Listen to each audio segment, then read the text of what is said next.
가정의 달이라 우리 김진아 우리 학생과 함께 성경 봉독을 하시겠습니다. 에서가 이르되 내 동생아 내가 있는 것이 족하니 네 소유를 내게 두라. Esau said, I already have plenty, my brother. Keep what you have for yourself. 야곱이 이르되 그렇지 아니하니이다. 내가 형님의 눈 앞에서 은혜를 입었사오면 청하건대 내 손에 이 예물을 받으소서. 내가 형님의 얼굴을 배운 적 하나님의 얼굴을 본 것 싸우며 형님도 나를 기뻐하시니이다. No, please, Jacob, if I have found favor in your eyes, accept this gift from me. For to see your face is like seeing the face of God, now that you have received me favorably. 하나님 말씀입니다. 네. 네, 우리 창세기 33장 9절과 10절 보셨습니다. 우리 그 내용을 중심으로 해서 이렇게 살면 인생길이 평안하다, 이렇게 살면 인생길이 평안하다라는 제목으로 함께 나누겠습니다. 야곱은 고향으로 가는 길이 참 두려웠습니다. 과거에 형 에서에게 몹쓸 짓을 참 많이 했기 때문이죠. 장자권도 빼앗고 장자의 축복마저도 불법으로 빼앗았던 그런 기억이 있습니다. 그래서 형 에서가 화낼까봐 그의 마음을 달래주기 위해서 많은 선물들을 준비했고 그 선물들을 또 셋대로 나누어서 잘 배치해서 만반의 준비를 하였습니다. 그럼에도 불안했죠. 그러다가 결단하고 모든 재산과 가족들까지 강 건너편으로 보냈습니다. 그리고 자기만 강 반대쪽에 남아서 고민했죠. 마지막으로 또 고민했습니다. 그리고 우리 지난 시간에 정체불명의 사람과 함께 밤새도록 씨름을 했죠. 나중에 알고 보니 그 정체불명의 사람은 하나님이셨습니다. 하나님은 그 밤의 싸움을 통해 속이는 정체성을 가지고 있는 야곱을 믿음으로 승리하는 이스라엘의 길을 걷게 만드셨습니다. 야곱의 정체성을 완전히 바꾸어 주셨다는 거죠. 하나님과의 만남으로 야곱은 다리를 절게 되었습니다. 이제 에서로부터 도망가는 것이 불가능하게 되었다는 거죠. 그런데 정말 놀라운 것은 두 다리가 멀쩡했을 때도 겁나고 두려워서 건너지 못했던 그 강을 지난 시간에 한쪽 다리를 절룩거리면서 그 강을 건너고야만은 우리가 야곱을 보았습니다. 한쪽 다리를 절룩거리면서 두려움의 강을 건넜다는 것은 이제 더 이상 자기 자신을 믿지 않는다라는 삶의 표시입니다. 그리고 자기의 머리가 아니라 이제 자기 다리가 아니라 하나님을 믿음으로 내가 걸어가겠다라고 하는 의지라는 거죠.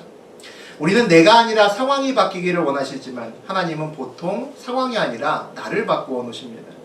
지난 시간에 야곱이 난생 처음으로 하나님을 그의 삶의 자리에서 만나고 난생 처음으로 세상의 문제를 가지고 세상 문제와 씨름하는 것이 아니라 하나님과 씨름해 보았습니다. 그 사건을 통해서 야곱도 깨달았고 또 야곱을 보면서 우리도 알았습니다. 세상의 문제를 풀기 위해서 문제와 씨름하는 것이 아니라 하나님과 씨름해야 되는구나. 그것이 믿음이고 그것이 하나님이 원하시는 것이고 우리가 가야 할 방법이구나라는 것을 알았죠. 오늘은 두려움의 강을 건너서 야곱이 에서를 만나는 장면을 봅니다. 그 장면을 통해서 함께 은혜 나누는 시간 되셨으면 좋겠습니다. 우리 1절과 2절 다시 읽어보죠. 야곱이 눈을 들어 보니 에서가 400명의 장정을 거느리고 오고 있는지라 그의 자식들을 나누어 레아와 라헬과 두 여종에게 맡기고 여종들과 그들의 자식들은 앞에 두고 레아와 그의 자식들은 다음에 두고 라헬과 요셉은 뒤에 두고. 강을 건넜다는 것은 이제 야곱이 에서를 만날 마음의 준비가 다 되었다는 거죠. 그러니까 건넌 거죠. 믿음으로 결단했다는 겁니다. 그런데 믿음으로 결단했는데 상황은 바뀌지 않습니다. 우리가 아주 익숙한 장면이죠. 우리가 늘 기도하고 난 다음에 당황하는 이유 중에 하나입니다.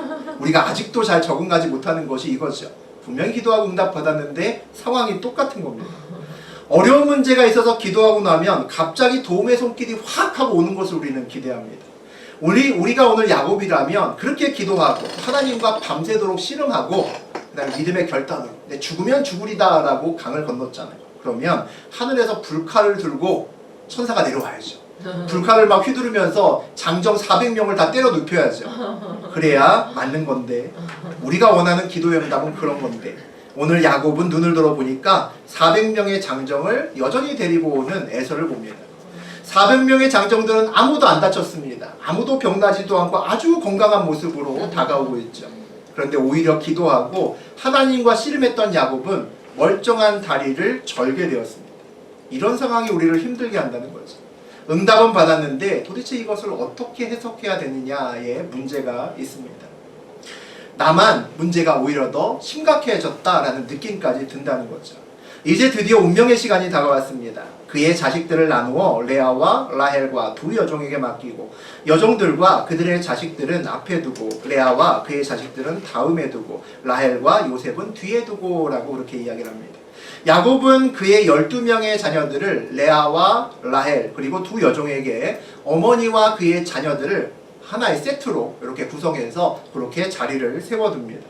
그리고 그 세트들을 다시 순서대로 세우죠. 그 순서를 보니까 제일 앞에는 여종, 실바와 비라겠죠. 그 여종과 그의 자녀들을 제일 앞에 놓고 그 다음에는 레아와 그의 자식들을 놓고 마지막에는 라헬과 그의 요셉을 뒤에 놓습니다. 무슨 순서일까? 아내들을 얻은 순서도 분명히 아닌 것 같고 또 그리고 아이들의 자식들의 나이 순서도 분명히 아닌 것 같습니다. 잘 보니까 야곱이 사랑하는 순서 같다는 거죠. 가장 사랑하는 라헬과 요셉을 제일 뒤에 그나마 조금이라도 안전한 제일 뒤에 배치한 것을 볼 수 있습니다. 그리고 그 다음에 레아와 자녀들 그리고 그 앞에 또 종과 그의 자녀들을 배치했죠. 참 한 번 자리 잡은 버릇은 참 고치기 어렵다라는 생각이 듭니다. 이 마당에 더 안전한 곳이 어디 있고 덜 안전한 곳이 어디 있겠습니까? 에서가 나쁜 마음 먹고 400명과 들이닥치면 모두 다 죽은 목숨이라는 거죠. 우리 같으면 그냥 나의 순서대로 세우든가 아니면 자식들을 앞에 놓고 부모님이 뒤에 있든가 뭐 이렇게 할 것 같은데 그 와중에 자기도 모르게 야곱은 또 머리를 쓰고 있다는 것을 우리가 볼 수 있습니다. 3절과 4절 보자. 자기는 그들 앞에서 나아가되 몸을 7번 땅에 굽히며 그의 형 에서에게 가까이 가니 에서가 달려와서 그를 맞이하여 안고 목을 어긋맞추어 그와 입맞추고 서로 우니라. 놀랍게도 또 한 번 달라진 모습을 보이는 우리 야곱을 볼 수 있습니다. 오늘 가장 큰 리스크를 야곱이 스스로 짊어지고 걸어갑니다. 야곱이 모든 가족의 가장 앞쪽으로 걸어가고 있는 거지. 죽어도 내가 먼저 죽겠다라는 마음으로 나가고 있을 겁니다. 지난밤에 모든 소유와 가족들을 다 강본대로 보내고 자기는 안전한 뒤에 앉아서 혼자 고민했습니다. 무슨 고민했을까요? 도망갈까 말까. 여차하면 먹튀할 궁리하면서 뒤에 앉아 있었습니다. 만약 그때에 에서가 오는 것이 만약에 보였다면 아마 가족들과 모든 것들을 강 건너에 냅두고 그냥 도망갔을지도 모릅니다. 그런데 하나님과 씨름하고 절뚝거리며 강을 건넌 다음에는 야곱이 바뀌었다는 거죠. 큰 리스크를 스스로 지고 야 정말 믿음의 가장 됐네 라는 느낌이 든다는 겁니다. 몸을 7번 땅에 굽히며 그의 형 에서에게 가까이 가니 야곱이 에서를 향해서 7번이나 굽신굽신대면서 얼굴을 땅에 닿을 정도로 절을 합니다. 위험을 스스로 감당하고 자기가 할 수 있는 일은 모두 다 하면서 스스로 에서에게 가까이 가고 있습니다. 에서가 온 것이 아니라 야곱이 에서에게 가까이 가고 있다는 것이 중요한 거죠. 그렇게 두려워했고 여차하면 도망갈 곳을 찾았던 그 야곱이 이제 자기가 스스로 위험을 무릅쓰고 가는 그 길은 정말 몇 발자국 되지 않을지도 모르지만 정말 어려운 길이었습니다. 그런데 이번에는 에서가 또 반대로 야곱에게 달려옵니다. 에서가 20년 만에 보는 자기의 동생 야곱을 안고 입 맞추고 엉엉 웁니다. 야곱이 이걸 예상했을까요? 아무도 예상 못했을 겁니다. 에서가 설마 자기를 잡고 저렇게 울리라고는 진짜 생각 못했겠죠. 알았으면 편안하게 왔겠죠. 몰랐기 때문에 별별 생각 다 하고 대비를 다 했거든요. 마치 이산가족이 상고한 것처럼 이전에 어떤 껄끄러운 일도 없었던 것처럼 엉엉 우는 우리 두 중년의 남자를 함께 보고 있습니다. 우리 5절 같이 보자. 에서가 눈을 들어 여인들과 자식들을 보고 묻되 너와 함께한 이들은 누구냐? 야곱이 이르되 하나님이 주의 종에게 은혜로 주신 자식들이니이다. 에서가 이제야 좀 정신을 차리고 울다가 야곱 주변에 서 있는 여인들과 그 다음에 아이들을 봅니다. 그리고 이 사람들이 다 누구냐? 라고 야곱에게 묻습니다. 야곱이 하나님이 주의 종에게 은혜로 주신 자식들입니다. 라고 대답합니다. 야곱이 스스로를 주의 종이라고 대답을 하죠. 여기서 주는 주인이죠. 에서를 의미합니다. 에서가 주님이고 나는 에서의 종입니다. 동생인데도 그렇게 이야기를 합니다. 아마 야곱이 마음을 다해 형의 마음을 풀어주고 그리고 자기의 잘못을 정말 진심으로 사과하고 싶은 그 마음이 느껴집니다. 하나님이 은혜로 주셨다는 것은 무슨 얘기입니까? 자격이 없는데 주셨다는 거죠. 늘 야곱은 남의 것을 빼앗던 사람입니다. 남의 것도 내 것이라고 생각하고 빼앗던 사람이 자기의 자식들인데도 자격 없는 자신에게 하나님이 선물하셨다라고 고백합니다. 야곱이 정말 많이 바뀌었다라는 것을 볼 수 있죠. 이전에는 자기가 없는 복들을 바라보면서 질투하고 그 복들을 내 것으로 만들기 위해 살았습니다. 그런데 이제 자기가 이미 가지고 있는 것들을 보면서 감사하기 시작했다는 것을 볼 수 있습니다. 불평하는 인생길에서 감사하는 인생길로 바뀌었다는 거죠. 감사하면 먼저 내가 가진 복을 세워보면서 기뻐할 수 있습니다. 그게 감사하는 자의 은혜죠. 하나님의 은혜를 아는 자의 기쁨입니다. 야곱의 인생길에서 드디어 이스라엘의 인생길로 바뀌고 있구나라는 것을 우리가 보고 있습니다. 6절과 7절 보죠. 그때 여종들이 그의 자식들과 더불어 나와 절하고 레아도 그의 자식들과 더불어 나와 절하고 그 후에 요셉이 라헬과 더불어 나와 절하니 야곱의 아내들과 그의 자식들이 서 있는 순서대로 와서 절을 하고 지나갑니다. 마치 궁중에서 궁궐에서 아주 귀한 손님이 왔을 때 한 그룹이 와서 인사하고 일어서고 또 다른 그룹이 와서 인사하고 넘어가는 그런 뭐 좀 거창한 예식과 같은 것들을 보는 듯한 그런 풍경이 우리 머릿속에 그려집니다. 야곱이 최선을 다해서 에서를 대하고 있죠. 아버지가 얼굴이 땅에 댈 정도로 7번이나 절을 하면 그 주변에 서 있는 그의 아내와 자식들이 얼마나 공손하게 에서에게 절했을까요? 그렇게 지금 세레모니가 기념식이 치루어지고 있습니다. 우리 8절 보죠. 에서가 또 이르되 내가 만난 바 이 모든 때는 무슨 까닭이냐 야곱이 이르되 내 주께 은혜를 입으려 함이니이다. 에서가 야곱에게 묻습니다. 야곱을 만나기 전에 보았던 가죽의 때가 종들이 말하는데 자기에게 주는 야곱의 선물이라 그러는데 왜 이렇게 많은 선물을 가지고 왔냐 그렇게 물어보는 겁니다. 야곱이 내 주께 은혜를 입으려 합니다 라고 대답합니다. 형 에서에게 용서를 구하려고 한다는 이야기죠. 아까도 얘기했지만 은혜는 받을 자격이 없는 사람이 받을 때 쓰는 말입니다. 그러니까 야곱이 용서받을 자격이 없지만 형에게 용서받을 자격이 없지만 형 에서에게 지금 용서를 구하고 있습니다 라고 이야기를 하는 겁니다. 우리 9절 보죠. 에서가 이르되 내 동생아 내게 있는 것이 족하니 내 소유는 내게 주라. 에서가 말합니다. 내 재산이 이미 많아서 이 선물은 고마운데 괜찮아 필요 없어. 야 네가 가지고 가도 돼 라고 얘기합니다. 완전 대인배죠. 어마어마한 선물인데 550마리나 되는데 그 가축들을 그냥 가져가라고 합니다.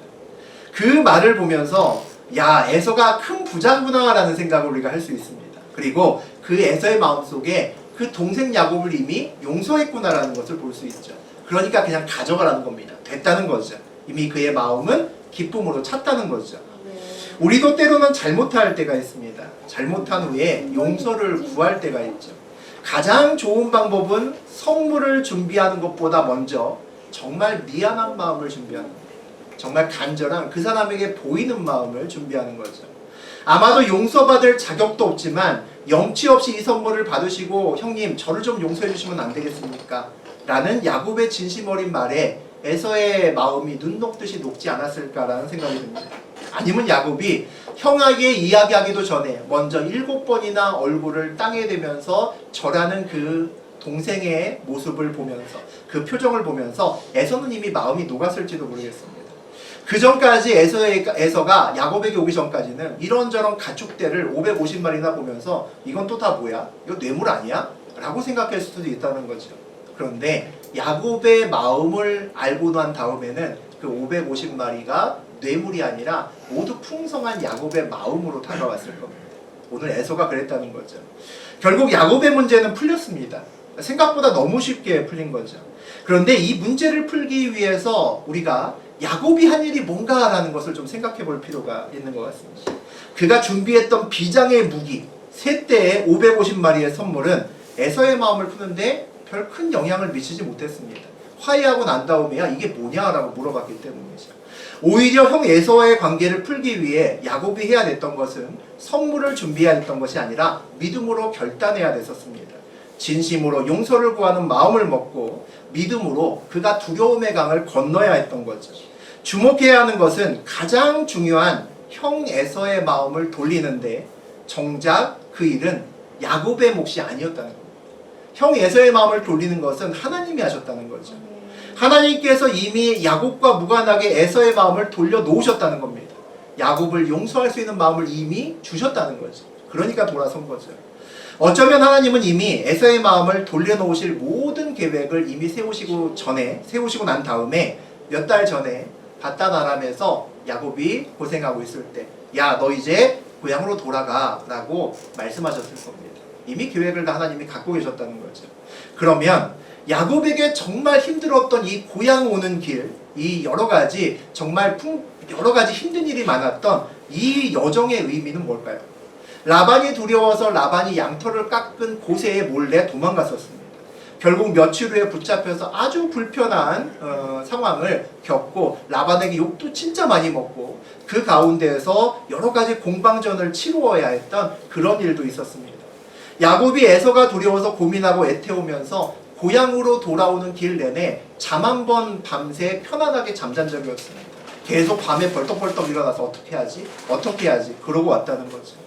결국 그 밤들의 의미가 오늘 무슨 의미가 있었는가라는 생각이 든다는 거죠.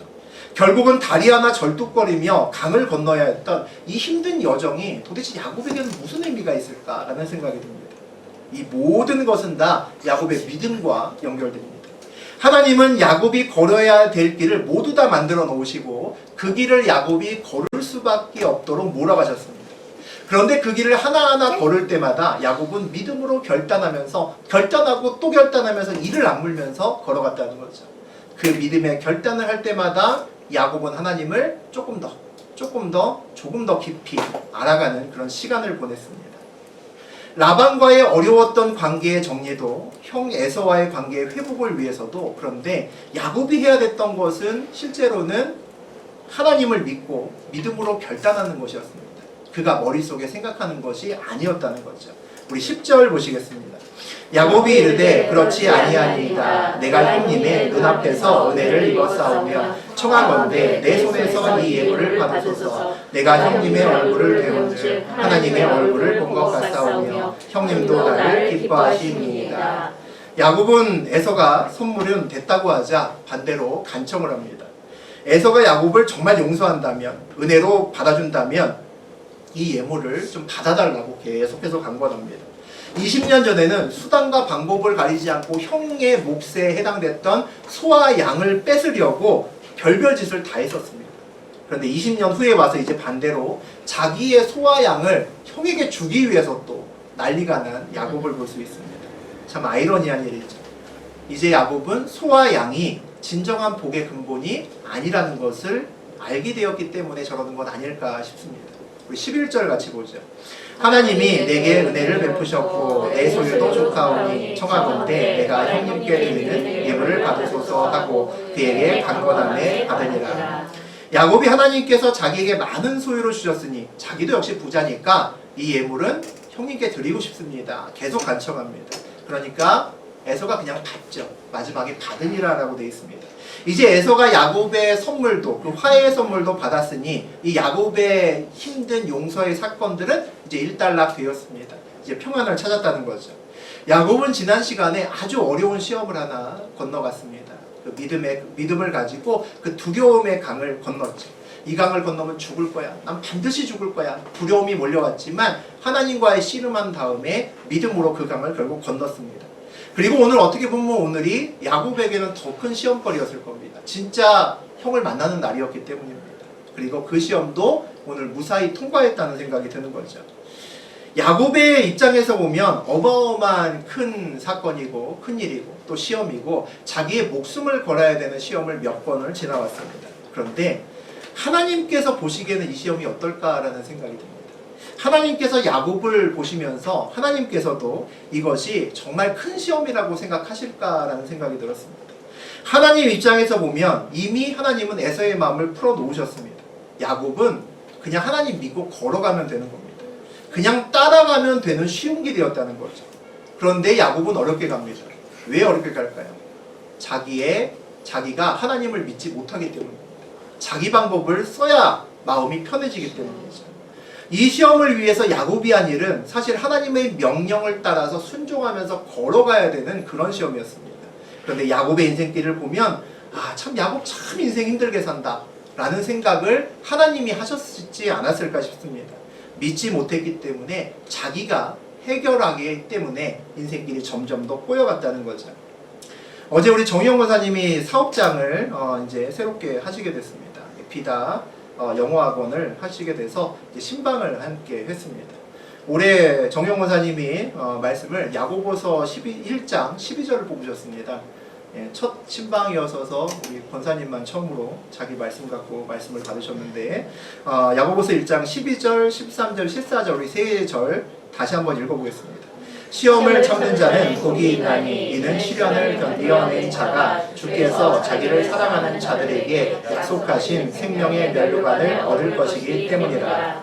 사람이 시험을 받을 때에 내가 하나님께 시험을 받는다 하지 말지니 하나님은 악에게 시험을 받지도 아니하시고 친히 아무도 시험하지 아니하시느니라. 오직 각 사람이 시험을 받는 것은 자기 욕심에 끌려 미혹되느니니. 우리 다들 학교를 되게 오래 다니셨습니다. 뭐 대학교를 뭐 진학하지 않는다고 해도 초등학교에서 우리 고등학교 때만 따져도 12년이라는 긴 세월을 다녔습니다. 한 학기에 보통 큰 시험을 적어도 3번은 우리가 치르는 것 같습니다. 그러면 1년이면 6번이니까 한 12년 정도 되면 우리는 모두가 70번 정도의 시험은 다 본 겁니다. 그 외에 뭐 자격증이나 뭐 입사를 위해서 본 거나 이런저런 시험까지 포함하면 훨씬 더 많이 봤겠죠. 대학을 안 다녔어도 그렇게 많은 시험을 보는데 우리는 전부 다 시험을 다 싫어합니다. 시험은 떨어지면 망하는 것이기 때문입니다. 시험을 보는 자녀가 있으면 시험 앞에서 떨어질까봐 다들 두려워하잖아요. 그럼 자녀에게 우리가 힘을 줍니다. 다 보통 이렇게 얘기를 하죠. 야, 기운내. 두려워하지 말고 담대하게 가서 떨지 말고 시험 봐. 하나님이 너와 함께 있어.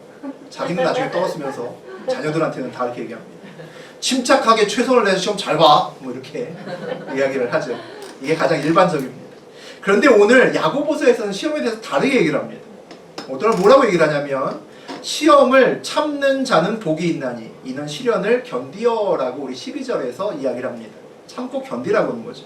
시험을 보러 가는 자녀에게 시험 기간 내내 졸지 말고 중간에 뛰어나오지 말고 그냥 끝까지 앉아있으면 된다. 그렇게 얘기하는 겁니다. 견뎌. 끝까지 중간에 포기하지 말고 버티기만 하면 돼. 이렇게 얘기하는 거죠. 아마 수험생에게 이렇게 이야기하는 부모는 아무도 없을 겁니다. 그런데 야고보서는 우리에게 그렇게 이야기를 합니다. 그리고 하나님께서는 시험을 받지도 않으시고 시험을 하시지도 않으신다라고 말씀하십니다. 하나님의 시험은 시험이란 이름으로 받아들일 수는 있지만 시험이 아니라는 거죠. 하나님의 시험이 아닌 이유는 시험은 보통 일정 자격이 되면 붙이고 나머지는 떨어뜨리는 시험인데 하나님은 약속하신 생명의 면류관을 주시는 것이 목적으로 시험을 치르시기 때문입니다. 다시 말하면 떨어뜨리는 것이 아니라 통과시키는 것이 목적인 거죠.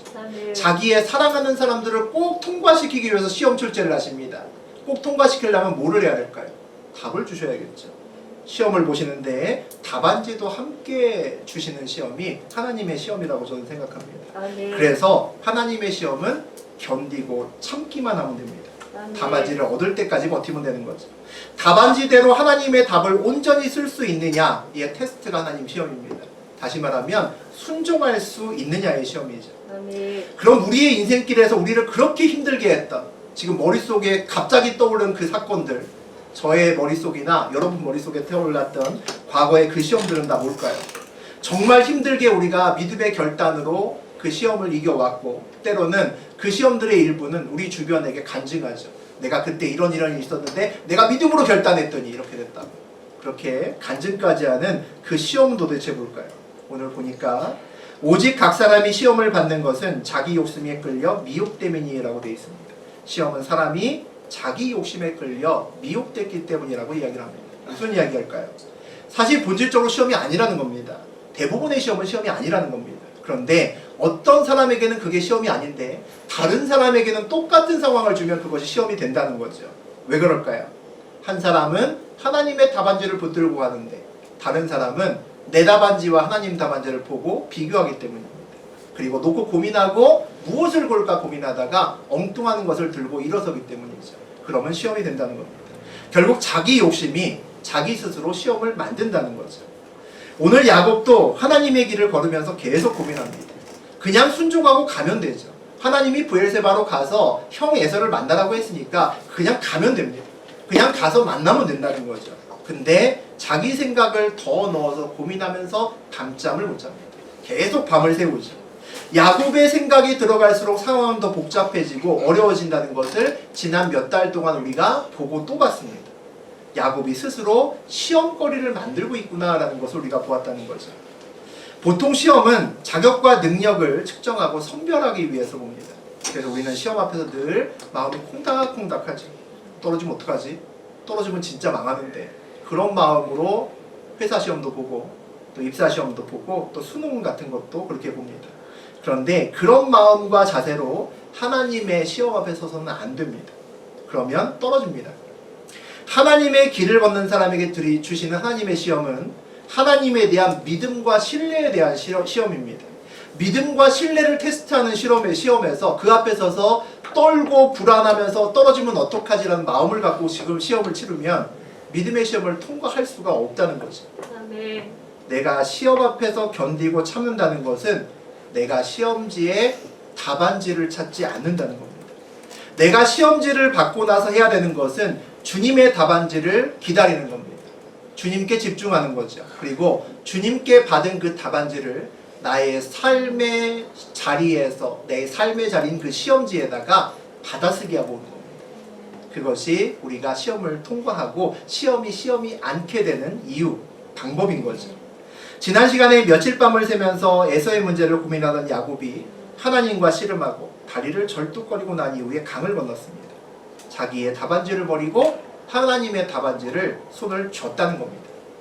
우리는 가끔 하나님의 길을 걸으면서 하나님의 생각에 우리의 생각을 더 더하면 문제를 더 잘 풀 수 있다고 생각합니다. 백지장도 맞들면 낫다고 생각하죠. 안 낫습니다. 그런 일 없습니다. 착각이라는 거죠. 내 생각을 더할수록 문제는 더 복잡해집니다. 내 생각 더할수록 어떤 선택해야 될지 점점 헷갈립니다. 반대로 내 욕심과 내 의도를 버릴수록 문제는 더 명확해집니다. 단순해집니다. 내가 걸어가야 될 길이, 선택해야 될 것들이 훨씬 더 뚜렷하게 보인다는 거죠. 우리 앞에 있는 문제들은 대부분 그런 것들입니다. 지난 시간까지 두려움에 잠도 못 자면서 걸어왔던 야곱의 모습과 오늘의 결말을 보면서 아직 일어나지 않은 일들에 대해서 미리 땡겨서 걱정하는 것은 정말 바보들이나 하는 짓이구나 라는 생각이 듭니다. 우리가 좋은 일도 우리 예측대로 잘 되지 않잖아요. 나쁜 일도 역시 우리 예측대로 되지 않습니다. 내가 실제로 걱정하는 그 미래의 일들이 막상 그 시간이 되면 걱정할 필요가 없는 일이 된다는 거죠. 코로나19 때문에 난리인데 역시 그것도 사람들의 전문가의 예상들에 다 빗나가고 있습니다. 우리나라도 마찬가지인 거죠. 내가 걱정하는 그 미래의 일은 보통 내 능력 밖의 일들입니다. 만약에 우리 능력 안의 일이라면 걱정을 할 필요가 없죠. 내가 해결할 수 있으니까. 우리가 걱정하는 거의 대부분의 것들은 내가 할 수 없는 일입니다. 내가 할 수 없는 일이라는 것은 하나님께서 해결하셔야 되는 일이라는 거죠. 그러면 내가 걱정한다고 해결되는 일이 아니고 하나님을 믿어야 해결되는 겁니다. 하나님을 믿고 하나님의 답안지를 내가 신뢰하고 걸어가야 그 문제가 해결된다는 거죠. 오늘 야곱이 형 에서를 다시 보고 오랜 엉켜있는 매듭을 풀어야 되는 그 어려운 문제 앞에서 여러 가지로 머리 쓰고 고민하고 강구하고 준비했던 야곱의 방법들은 결국 아무 의미가 없는 그런 방법들이었습니다. 야곱이 이 문제를 풀 때 정말 중요했던 것은 며칠 전에 그 밤에 하나님과 씨름했던 그 밤이 중요했습니다. 그의 삶에서 그 사건을 통해서 하나님의 얼굴을 확인했던 그날이 중요했습니다. 그리고 세상의 관점에서는 다리를 절게 되어서 도망갈 수 없게 된 그 절망적인 상황이 그것이 오히려 이 문제를 푸는 핵심 열쇠가 되었다는 거죠. 그것 때문에 자기 답안지를 내려놓을 수 있었습니다. 절룩거리는 다리 때문에 자기 답안지를 내려놓고 주님의 답안지를 붙들 수 있었으니 야곱이 평생 다리를 전다고 해도 그것은 그에게 축복의 다리가 될 겁니다. 오늘 이야기를 보면서 그동안 앞에서 긴장감에 비해서 너무 평범한 결말이어서 싱거운데 라는 생각이 들기도 합니다. 그리고 저만 그런지 모르겠지만 주인공 야곱보다 에서가 너무 멋있어 보입니다. 당황스럽죠. 오늘 에서는 잘못한 동생도 아주 쿨하게 받아줍니다. 그리고 무엇보다도 엄청난 550마리의 선물을 과감하게 야 그냥 너 가져 이렇게 해버립니다. 완전히 훈남이죠. 에서와 야곱 중에서 현재 상황을 봤을 때 누가 더 부자라고 생각하십니까? 저는 에서가 더 부자라고 생각합니다. 400명의 장정을 거느릴 정도면 에서는 완전히 성공한 사람입니다. 만약에 그 이상의 사람을 야곱이 가지고 있다면 같이 맞짱 떴을 수도 있겠죠. 그런데 꼼짝 못했습니다. 400명은 어마어마한 사람이라는 거죠. 550마리의 선물도 야 너 가져 괜찮아 난 너만으로 돼 라고 말할 수 있다면 야곱보다 훨씬 더 큰 부자라는 겁니다. 야곱은 멀리 타향살이 하면서 눈물 젖은 빵을 먹으면서 맨 땅에 헤딩하면서 지금까지 왔습니다. 그래서 부자가 됐죠. 자수성가했습니다. 에서는 고향 땅에서 부모와 함께 있으면서 고생을 별로 안 했을 겁니다. 나름 했겠지만 야곱보다 더 했을 리는 없다는 거죠. 야곱과 대조적으로 아주 순탄한 인생길을 걸었습니다. 누가 더 복된 길을 걸었을까라는 생각이 조심스럽게 듭니다. 물론 하나님의 축복은 큰 축복은 야곱에게 갔습니다. 야곱을 통해서 그의 후손들이 하나님의 백성 이스라엘을 만들고 온 세상의 장자의 나라로 우뚝 서게 만드셨죠. 그런데 인간적인 생각으로 지금까지 걸어왔던 오늘까지 걸어왔던 이 시점에서 둘의 인생길을 비교해 보면 야곱보다는 에서의 인생길이 훨씬 더 편안해 보이고 둘 중에 하나를 선택하라면 에서의 인생길을 사는 것이 더 좋겠다는 생각이 들 수밖에 없다는 거죠. 세상적으로 생각해 보면 야곱은 원래 제자리로 왔습니다. 가나안 브엘세바의 형 에서의 동생 자리로 왔다는 거죠. 20년이 걸려서 돌아 결국 제자리로 왔습니다. 야곱이 그렇게 고생한 이유는 모두 야곱 때문입니다. 우리가 그 증인입니다. 20년의 그의 인생을 힘들게 살아왔던 이유는 전부 다 야곱 때문이라는 거죠. 그의 욕심 때문에 하나님이 만들어 놓으신 야곱의 순탄한 길에 끊임없이 야곱이 자기의 생각대로 시험거리를 만들고 장애물을 만들고 했던 것을 우리가 봐왔습니다. 결국은 야곱 자신 때문에 20년을 그렇게 고생했다는 거죠. 아마 이 이야기를 전하는 저나 또 듣고 계신 여러분도 우리 인생길을 생각해 보면 그런 생각이 드실 겁니다. 아, 내가 나 때문에 벌어진 그 사건들이 많아 라는 생각들을 지우실 수 없을 겁니다. 오늘처럼만 살았다면 그런 생각이 듭니다. 야곱이 오늘처럼만 살았다면 머리 굴리지 말고 자기 생각과 의도 빼고 하나님의 답언지 그냥 눈 감고 질끈 잡고 붙들고 오늘처럼 걸었다면 절뚝거리는 다리로 가지고도 그냥 믿음으로 그냥 두려움의 강을 건너면서 그러고 살아왔다면 오늘같이 힘든 20년을 살지 않았을 겁니다. 편안했겠죠. 야곱이 20년을 고생하면서 얻은 이 교훈을 저하고 여러분은 몇 달 동안 함께 나누면서 그 교훈을 배웠습니다. 이제 우리가 필요한 것은 그대로 사는 거죠. 절뚝거리면서라도 강을 건너면서 우리도 그렇게 살아야겠다고 결단하는 겁니다. 오늘은 어린이 주일입니다. 우리가 자녀들에게 이따가 선물도 주겠지만 다음 세대에게 해줄 수 있는 최고의 선물은 오늘 야곱의 교훈을 통해서 자녀들에게도 야곱의 20년의 시간을 절약해 줄 수만 있다면 그거보다 더 귀한 선물이 있을까 싶습니다. 그래서 우리 자녀들이 믿음으로 하나님의 답안지를 붙들고 그의 인생길을 평안하게 갈 수 있게만 만들어줄 수 있다면 그것이 우리가 기도하는 이유고 우리 자녀들을 양육해야 되는 그 이유가 된다고 저는 생각합니다. 여기 계신 모든 분들은 선생님이시고 또 자녀를 양육하시는 부모님이시고 또 할머니, 할아버지들이시죠. 자녀들을 위해서, 손자, 손녀들을 위해서, 다음 세대를 위해서 기도하고 인도하시는 야곱의 20년을 그들에게 벌어주는 그런 분들이 되시기를 또 그렇게 기도하시는 분들 되시기를 주의 이름으로 축원드립니다.